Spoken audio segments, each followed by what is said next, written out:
I sat at table 17, the one they had placed me at like a forgotten appetizer, too close to the kitchen door and too far from the dais. The Somerset Gardens reception hall shimmered with chandelier light and the soft rustle of expensive fabrics, white roses on every table, fairy lights strung across the vaulted ceiling like captured stars. A five-piece band played a medley of love songs I had heard 100 times before, and the champagne flutes clinked with the hollow music of people celebrating a lie.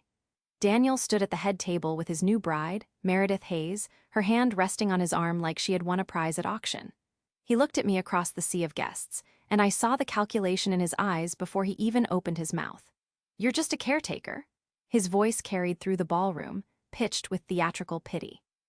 "My bride manages the estate." I did not flinch. I did not drop my fork. I did not allow the salmon on my tongue to turn to ash.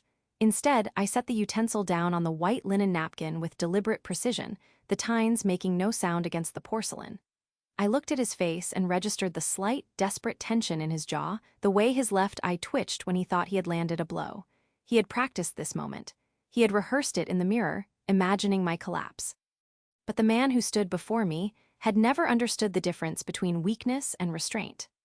I am Samantha Cole, and for 5 years I had been the sole trustee of the estate his bride now claimed to manage, a $486,000 property that had belonged to my grandmother Vivian, a house with oak beams and a grandfather clock that chimed with the sound of honest labor.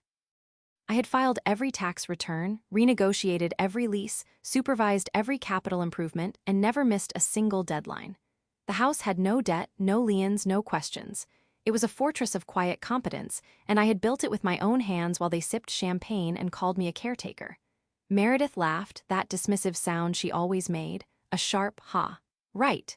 That landed like a slap on the skin of the room. The guests turned to stare at me, their eyes hungry for a spectacle, and I saw my mother Patricia across the room, nodding in agreement from her seat at table 4, her head bobbing like a doll on a dashboard.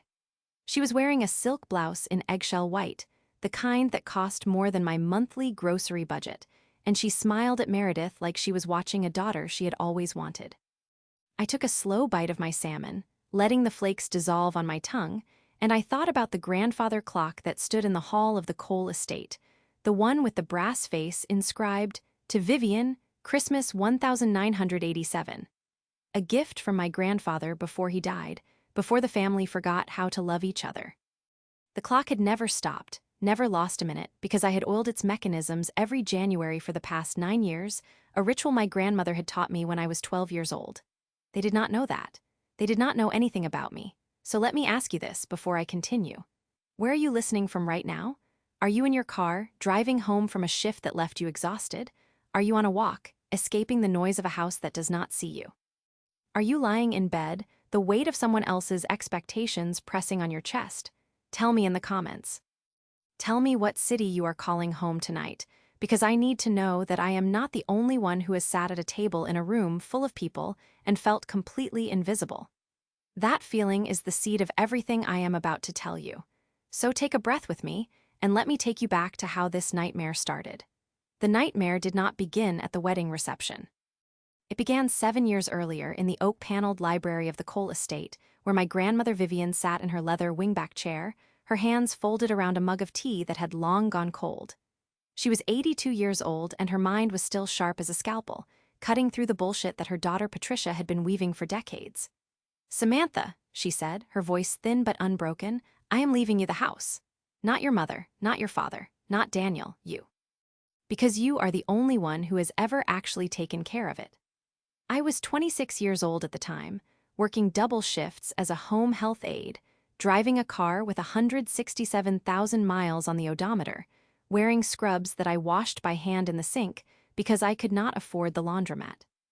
I had just renegotiated the mortgage on her estate from 7.2% to 3.8%, a process that had taken me 6 months of phone calls, paperwork, and legal research, and I had never told a single person in the family that I had done it. I did not tell them because I knew what would happen. Patricia would have claimed the credit. Daniel would have dismissed it as luck.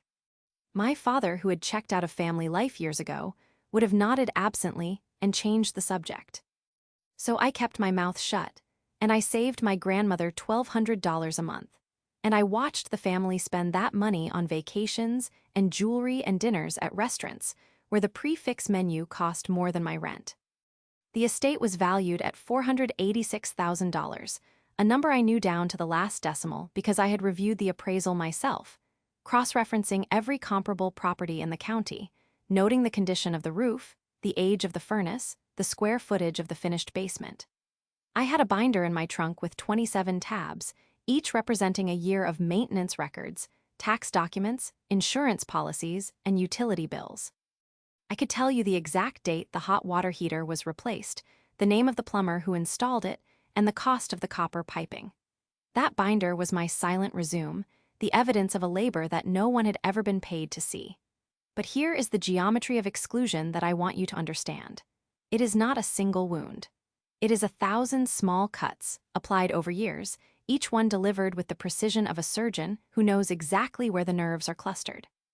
At family dinners, Patricia would speak over me, finishing my sentences, correcting my anecdotes, reinterpreting my memories into a version she found more flattering to herself.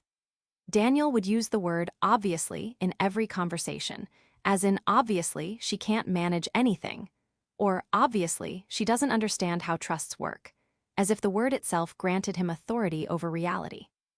Meredith, who had entered Daniel's life 3 years after the divorce, would end every statement with that laugh, a dismissive punctuation mark that made my stomach clench every time I heard it. And my father, the enforcer of the triad, would sit in his chair at the head of the table, his eyes fixed on his plate, his silence a form of complicity that was worse than any insult. They dressed in brands I could not afford. Patricia wore a Burberry trench coat that cost $2,000. Meredith carried a handbag from a designer whose name I could not pronounce. Daniel wore suits that had been tailored to his frame, the fabric so dark and smooth it looked like liquid. And I wore a pink button-up shirt from a discount department store, the cotton soft from 100 washes, the collar slightly frayed at the edges. But I had learned from my grandmother that quality is not measured by the label on the outside. It is measured by the mechanism that runs beneath. The grandfather clock in the hall was not expensive because of its maker.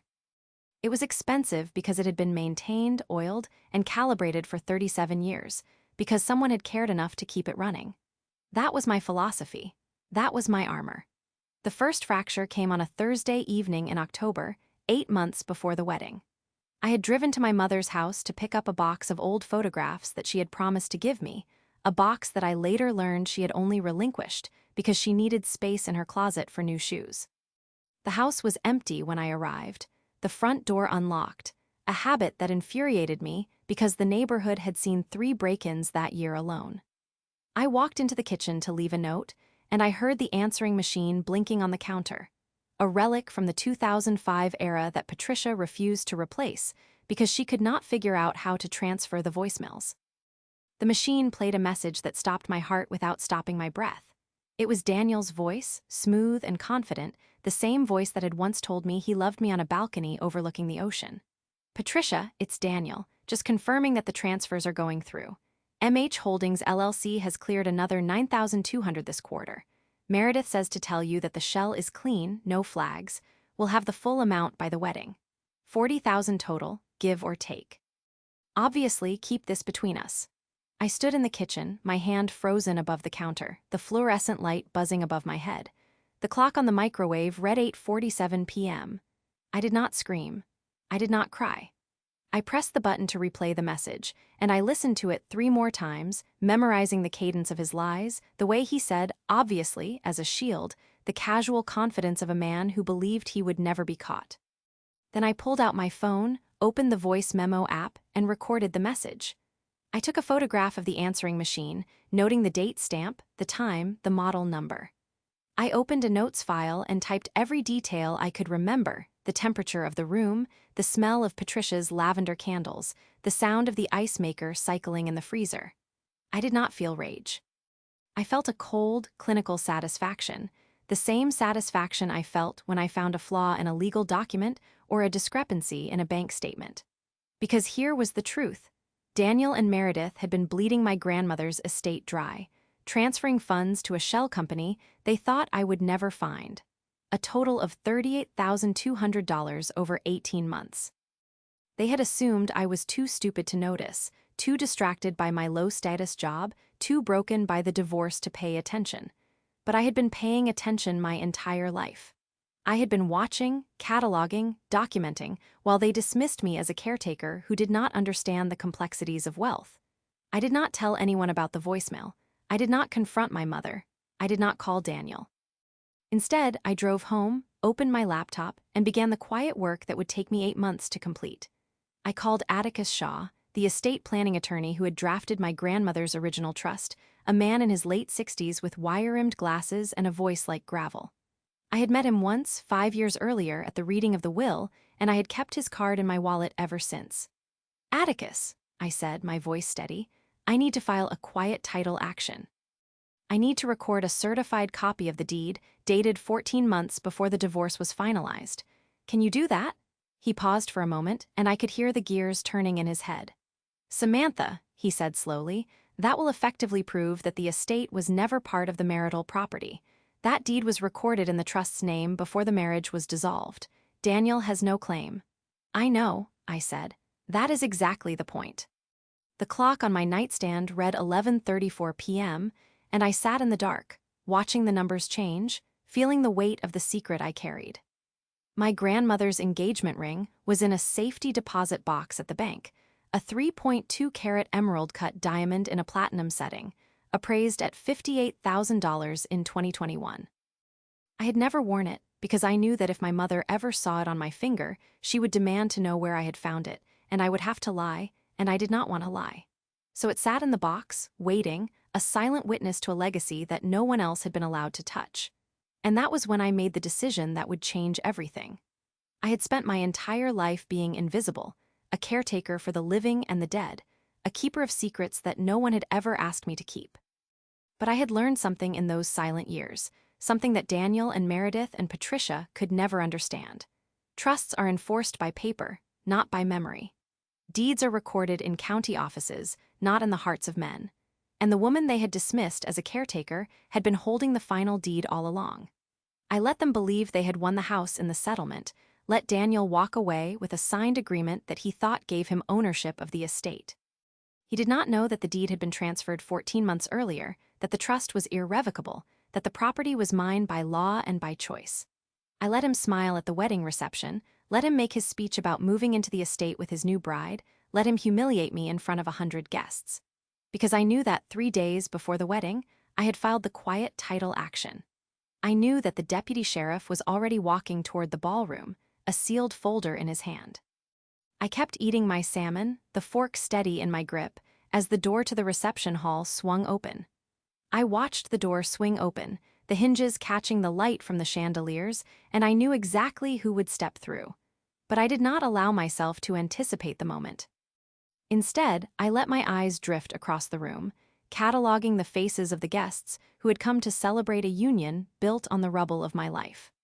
The deputy sheriff entered, a man in his late 40s with a tired face and a folder stamped with the county court seal, and I saw the exact instant when Meredith's confidence cracked. But before I tell you what happened next, I need to take you back to the beginning of that evening, to the moment I first walked into the Somerset Gardens reception hall and understood the geometry of the trap I was about to spring. I arrived at 7:23 in the evening, 11 minutes late by design. I had calculated that if I arrived precisely at the moment when the cocktail hour was shifting into the seated dinner, I would be placed at a marginal table, away from the center of attention, exactly where I wanted to be. I parked my car, a silver Honda with 172,000 miles and a dent in the passenger door, in the far corner of the lot, next to a row of BMWs and Mercedes that glittered under the parking lot lights.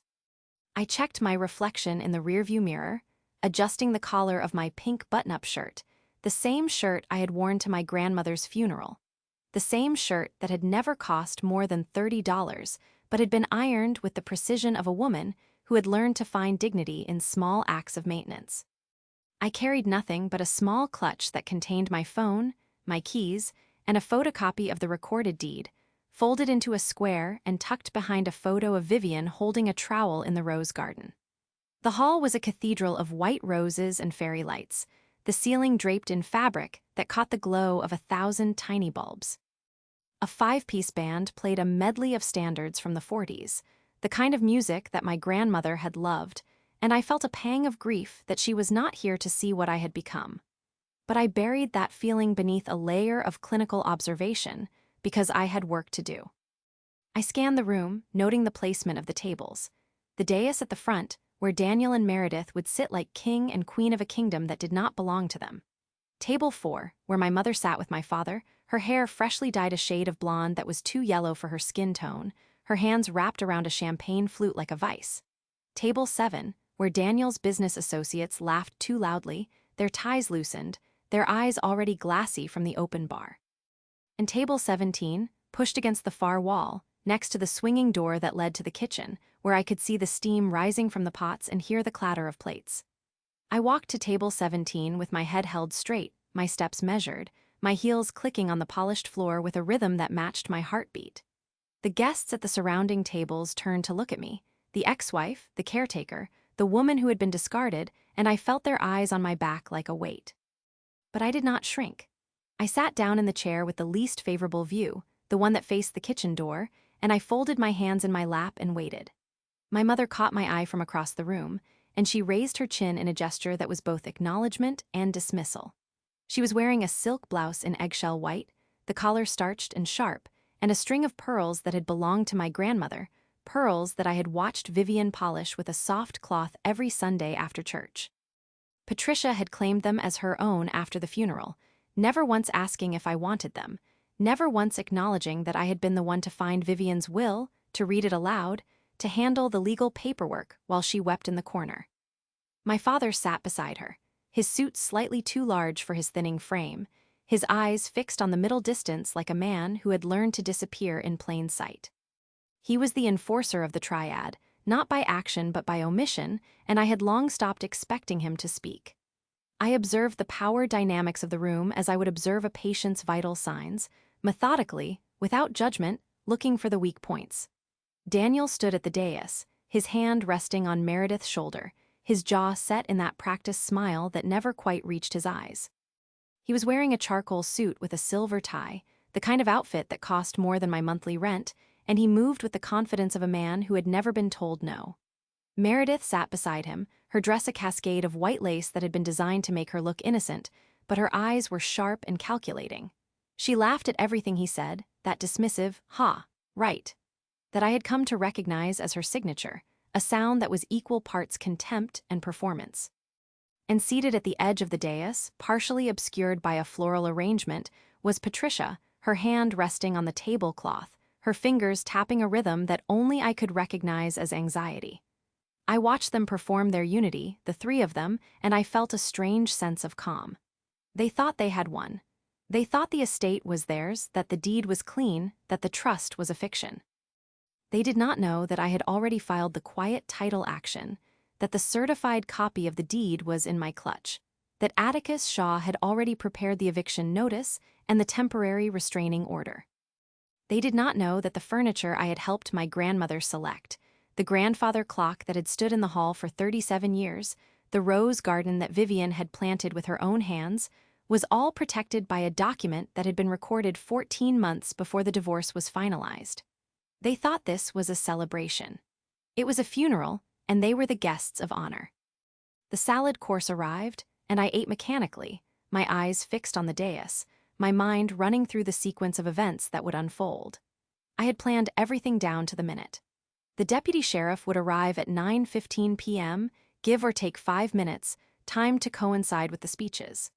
I had calculated that Daniel would deliver his toast at approximately 9:10, and that the moment of maximum humiliation would be exactly when he felt most powerful. I had even rehearsed the expression I would wear when the sheriff entered. Neutral, curious, a woman who had no idea why a law enforcement officer was interrupting the wedding reception.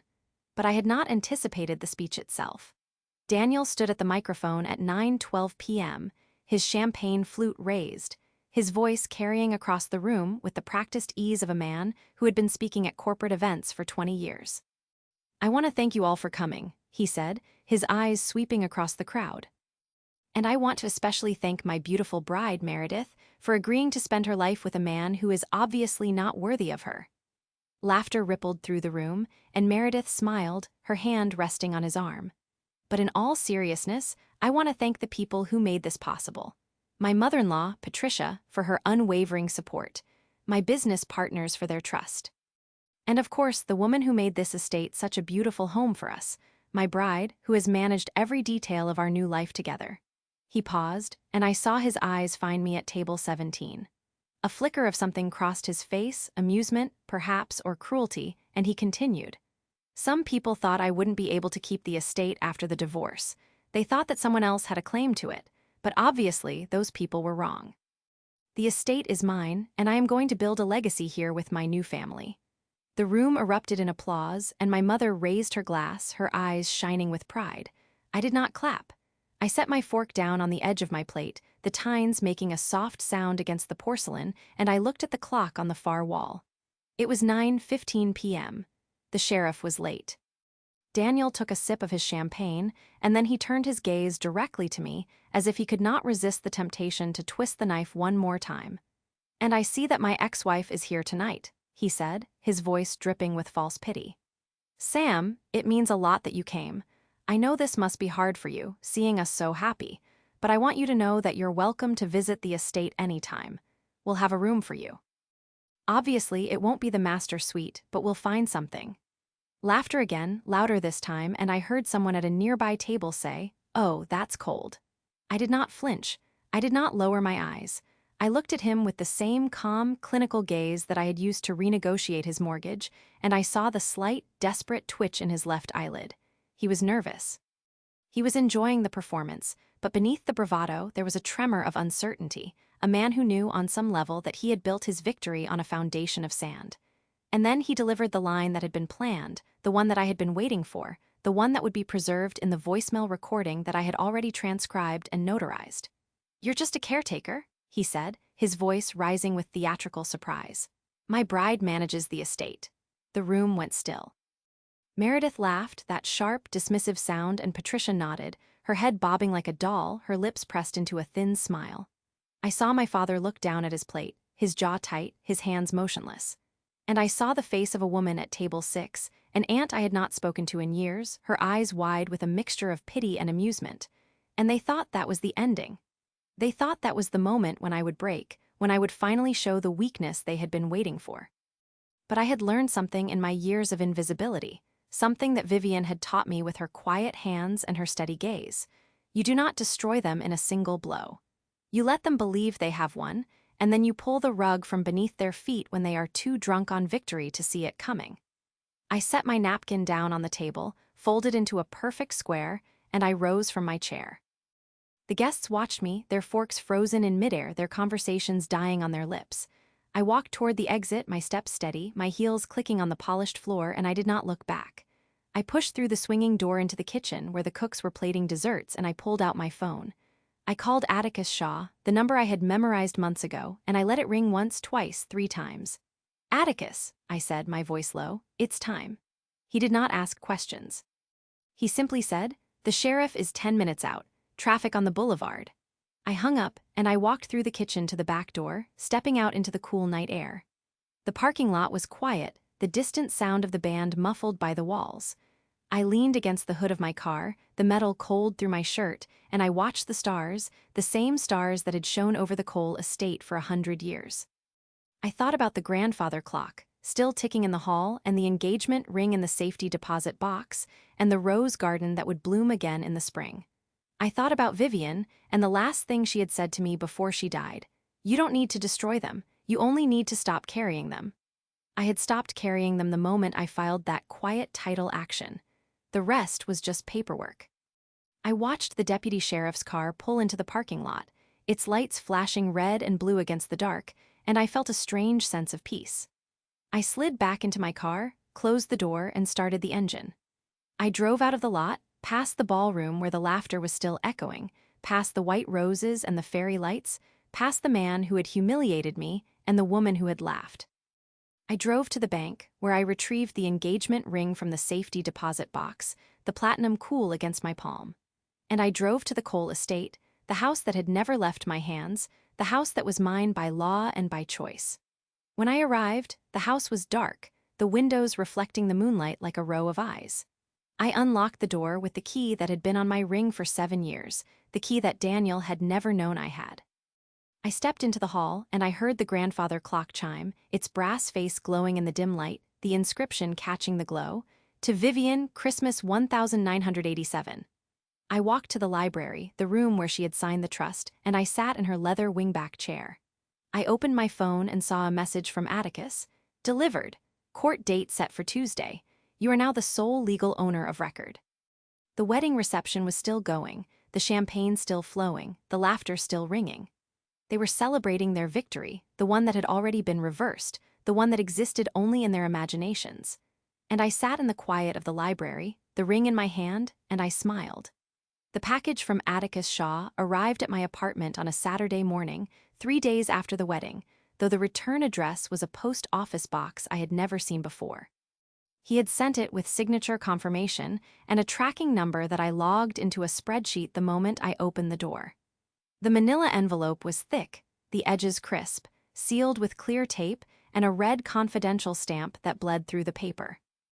I carried it to my kitchen table, the same table where I had paid my bills for 6 years, where I had reviewed my grandmother's trust documents 100 times, where I had first opened the binder that contained the history of the Cole estate. I slid my finger under the flap, careful not to tear the paper, and I emptied the contents onto the table. Bank statements, LLC formation documents, photocopies of checks, and a single sheet of paper with a handwritten note from Atticus. "Sam, I found the amendment. It was notarized by a notary who retired in 2019. The seal is forged. I have a copy of the original trust and the purported amendment. The signatures do not match. Call me when you have reviewed the package." I set the note aside and picked up the bank statements first. They were arranged chronologically, starting 18 months before the wedding, and they told a story that I already knew but needed to see in black and white. The account was a checking account in the name of the Cole Estate Trust, the one I had opened at First National Bank when I became sole trustee. I had never given Daniel access to that account. I had never given anyone access.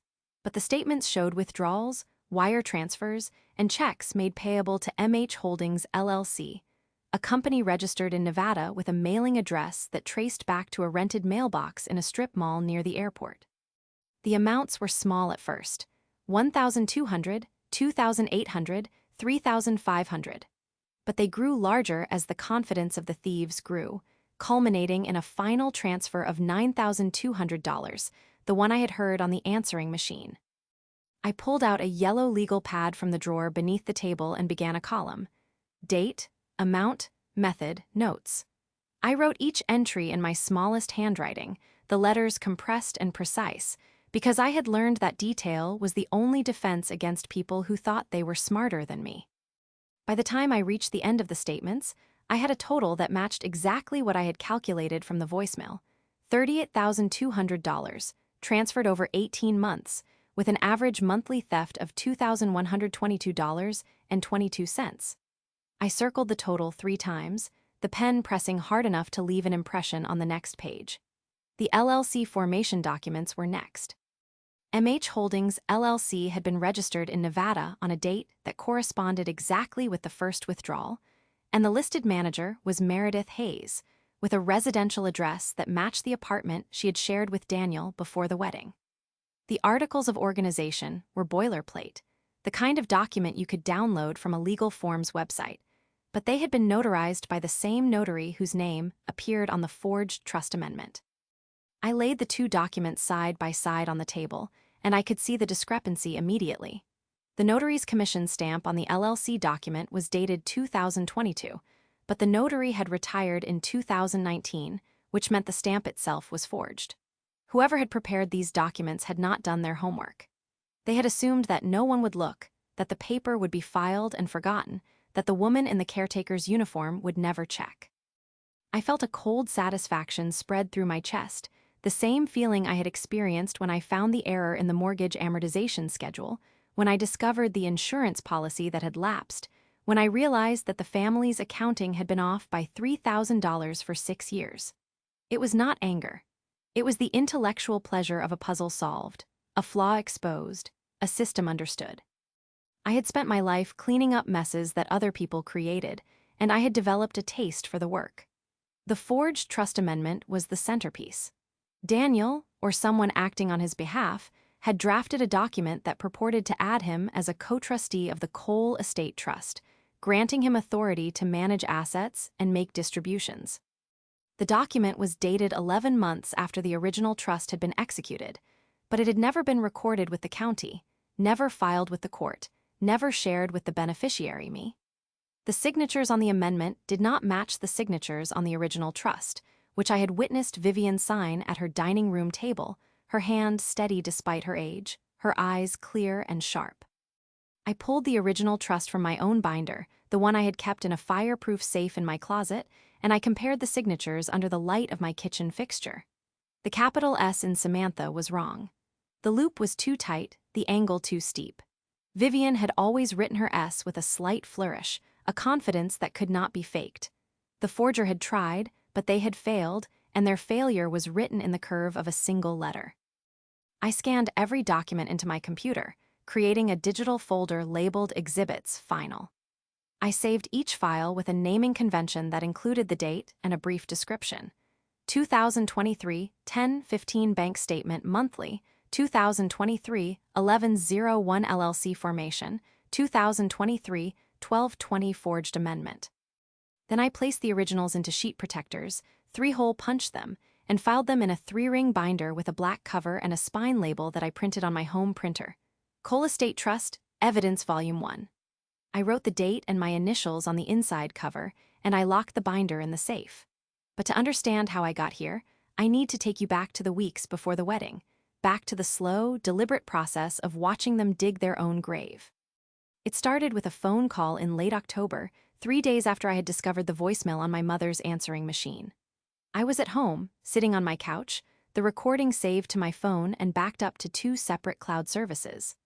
I called Atticus Shaw from my landline because I had learned that cell phone calls could be traced, and I did not want any digital footprint that could be subpoenaed. He answered on the second ring, his voice gravelly and tired, and I told him what I had found. "The estate has been bleeding," I said. $38,200 transferred to a shell company controlled by my ex-husband and his fiancée.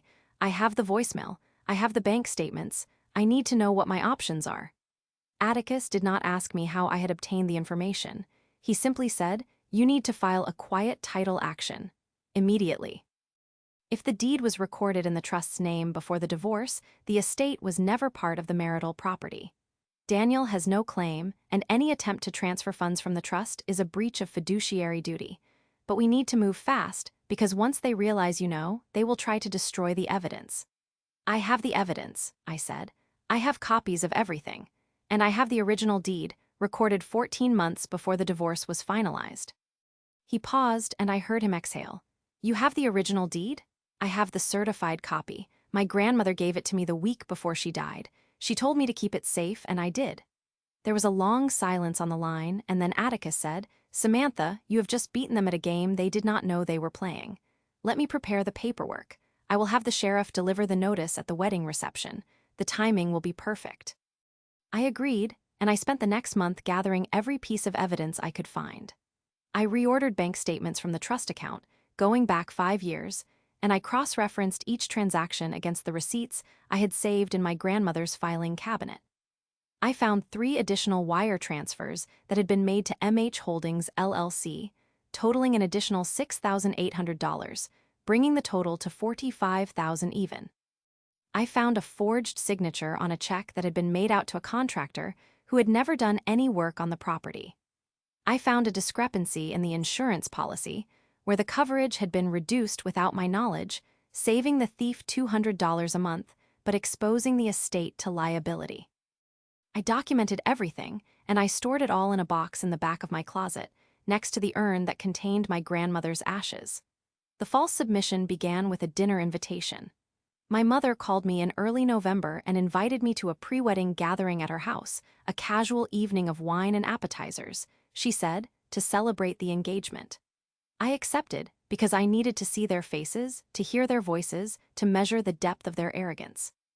I wore the same pink button-up shirt, the same frayed collar, the same quiet uniform that made them see a woman who could not possibly be a threat. I sat on the sofa while Meredith talked about the estate, describing the renovations she planned to make, the wallpaper she was ordering, the furniture she was having delivered. She laughed, that dismissive sound, and she said, "It's amazing what you can do with a property when you have taste." "Ha, right." I nodded. I smiled.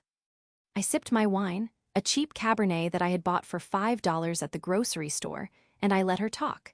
Every word she spoke was evidence. Every claim she made was an admission of possession. Every laugh was a confession of theft.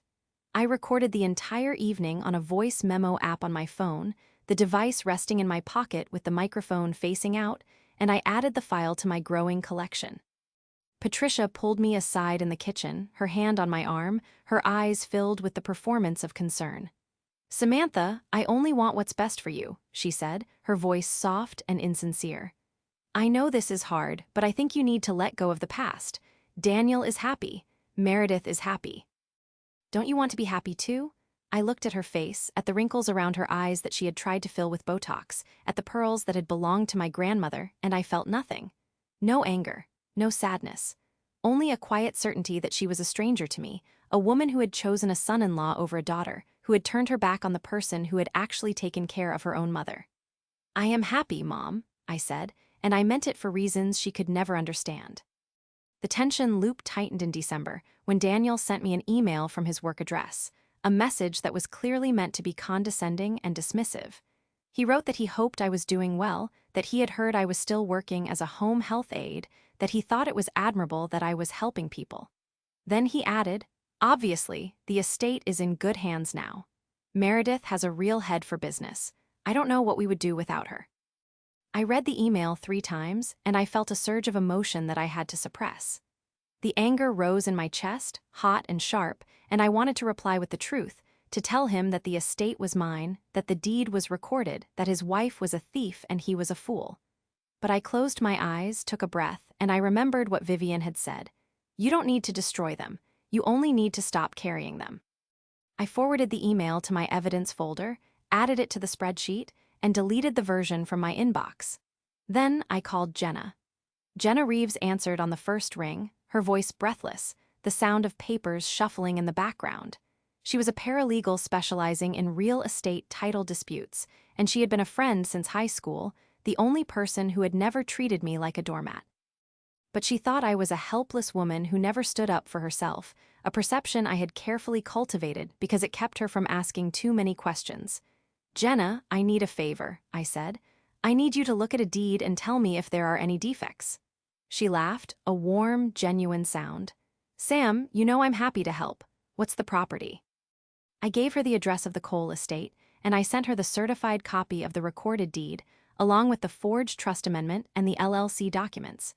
She called me back within 2 hours, her voice changed, sharper, more focused.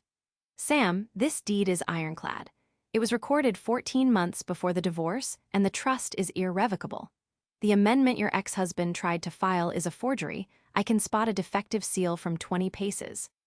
Whoever prepared this did not know what they were doing. You have a slam-dunk case." I thanked her, and I hung up, and I felt the weight of the evidence settle around me like a coat. I had the documents, I had the recordings, I had the witnesses, I had the law, and I had the quiet, patient certainty of a woman who had been invisible for too long.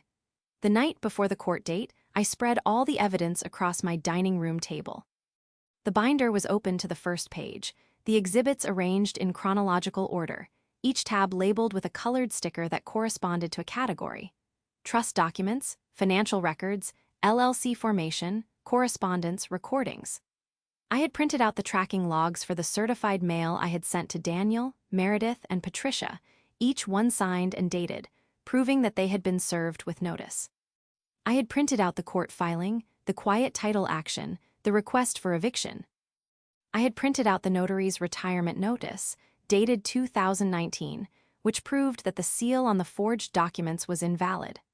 I placed each item into a manila envelope, and I sealed each envelope with a strip of clear tape. I wrote the date and a brief description on the front of each envelope, and I stacked them in a cardboard box that I had labeled evidence, "Do not tamper." The box sat on the floor next to my bed, and I looked at it before I turned off the light, a silent testament to the work I had done. I drove to the Cole estate at 11 o'clock that night. The house was dark, but I could see the glow of a television through the living room window. They were still there, still living in my house, still celebrating their stolen victory. I did not knock. I did not call. I sat in my car across the street, the engine off, the windows down, and I watched the lights flicker as they moved through the rooms that had once belonged to my grandmother. They thought the sheriff's delivery was a clerical error, a mistake that would be resolved in the morning. They had no idea that the second envelope was already in the mail. The courthouse smelled of old wood and stale coffee, a scent I had come to recognize from the 5 years I had spent handling my grandmother's legal affairs. I arrived at 8:30 in the morning, 40 minutes before the hearing, because I had learned that punctuality was a form of control. I wore the same pink button-up shirt, ironed with the precision of a woman who had learned to find power in small rituals, and a pair of black slacks that I had purchased for $12 at a thrift store. I carried nothing but a leather briefcase that had belonged to my grandfather, the leather cracked and soft, the brass latch still functional after 40 years.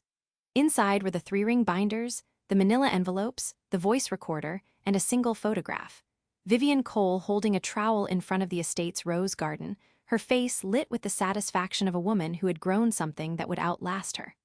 The hallway outside the courtroom was empty when I arrived, but I knew they would come. I sat on a wooden bench, my hands folded in my lap, and I reviewed the sequence of events in my mind.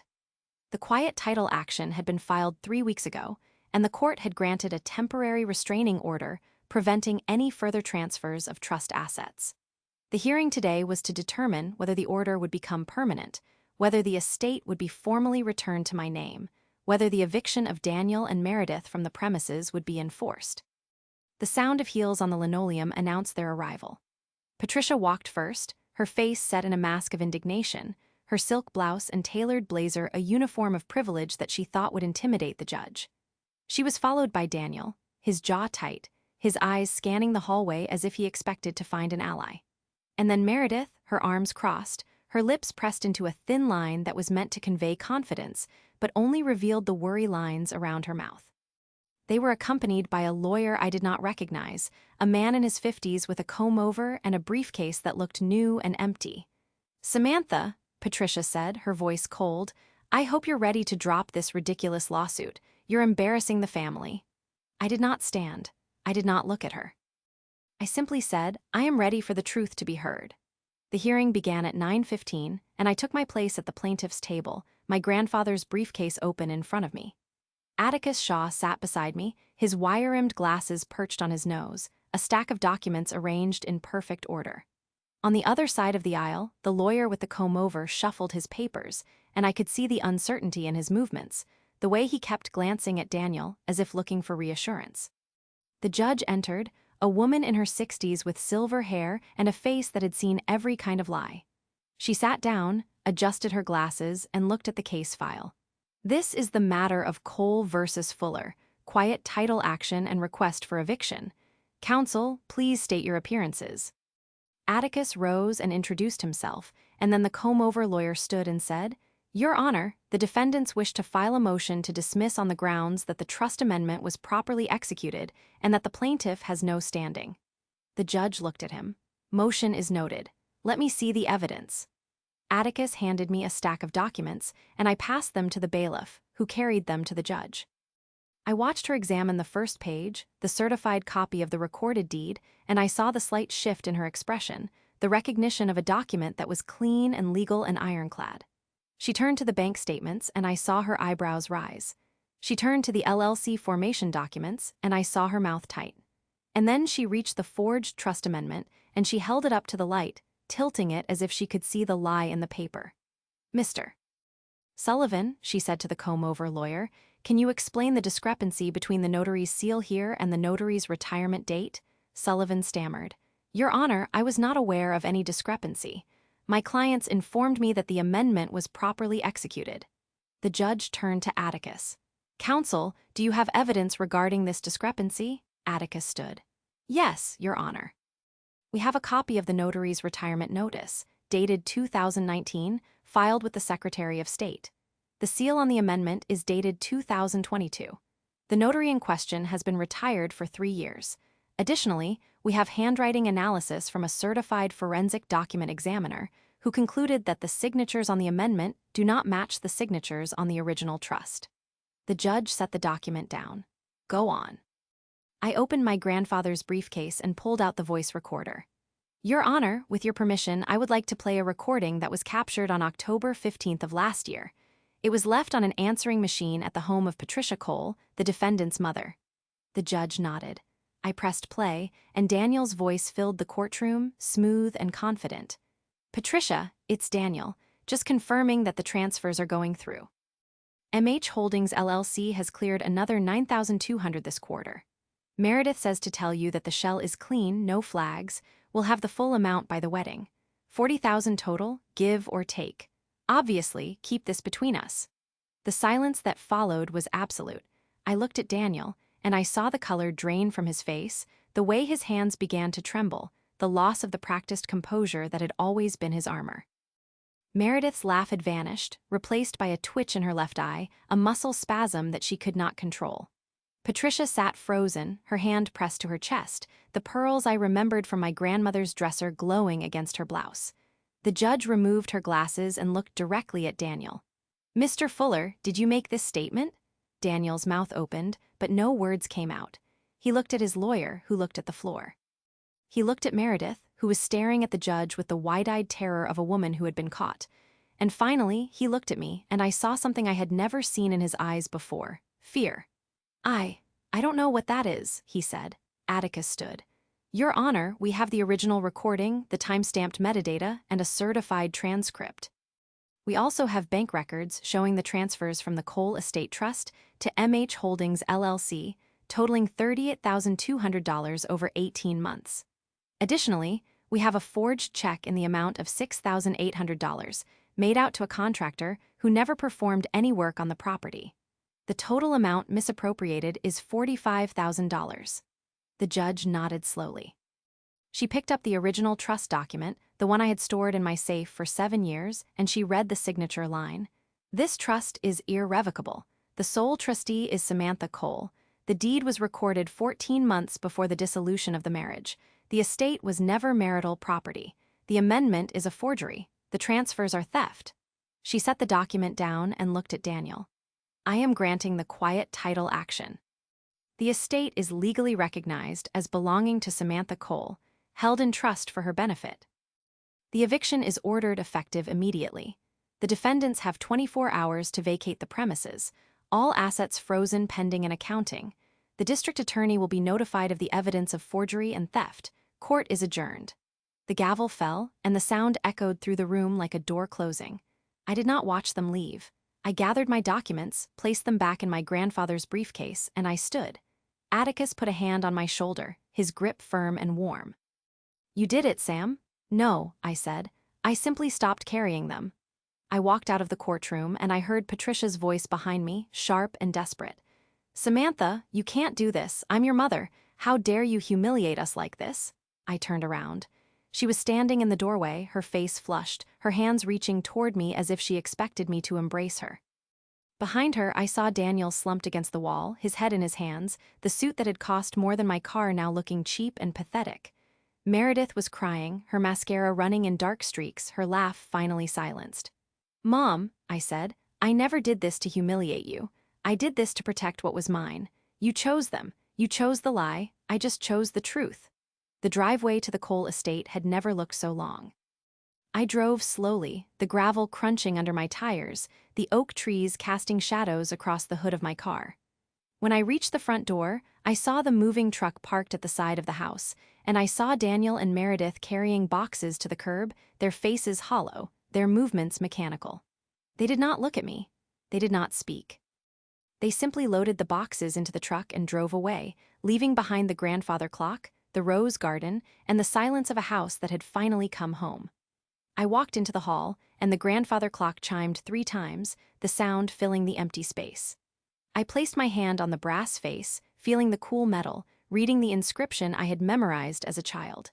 To Vivian, Christmas 1987.